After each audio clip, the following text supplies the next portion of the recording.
I'd like to make a comment on this, because I was also in to see the new assistant tax assessor.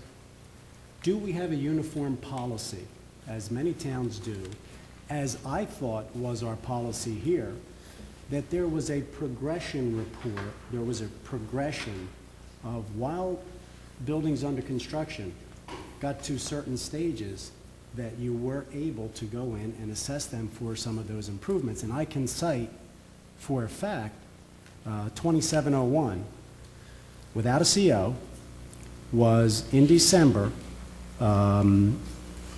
assessed for full value without a CO. I happen to know the person personally.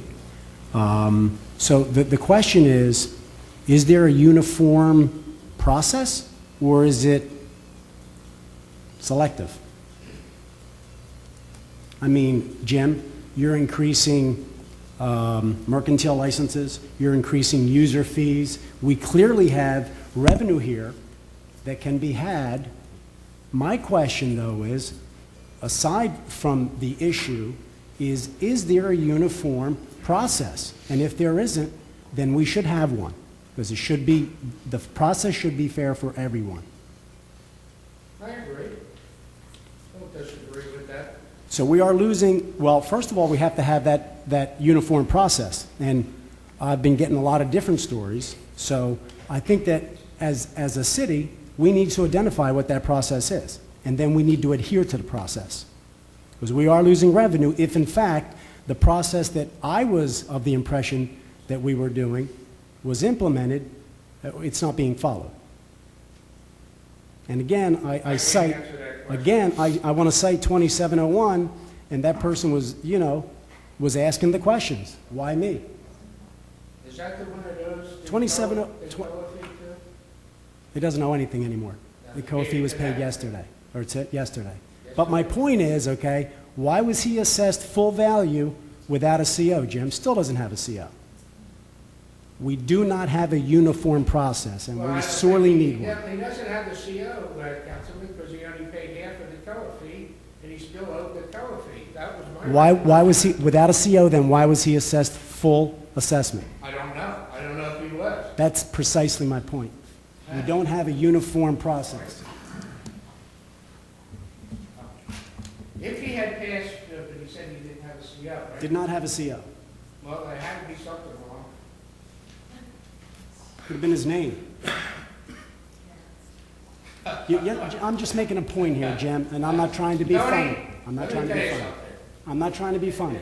No, without you trying to be funny neither. I do not interfere with the assessor's office.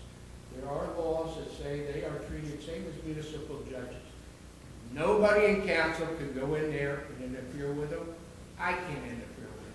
If you have a complaint and it says in there, you take the complaint to the county or the state. I'm not trying to make a complaint, Jim. I'm trying to say that we don't have a uniform process and we need one. Well, I don't know if we do or not, but obviously. We don't do anything.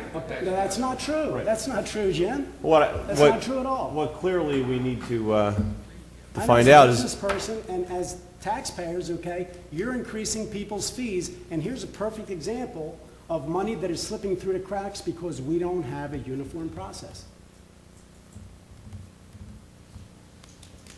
I thought the money was slipping through the cracks because of the burden on the tax appeals, that the assessor's office wasn't able to keep up with the additional assessments. That might be the property that the IRS has some interest in the people that are involved in it too. I beg your pardon, Jim, but Mr. Fortino is a well-respected international business person. Well, that is the name. It's 2701. It's 27.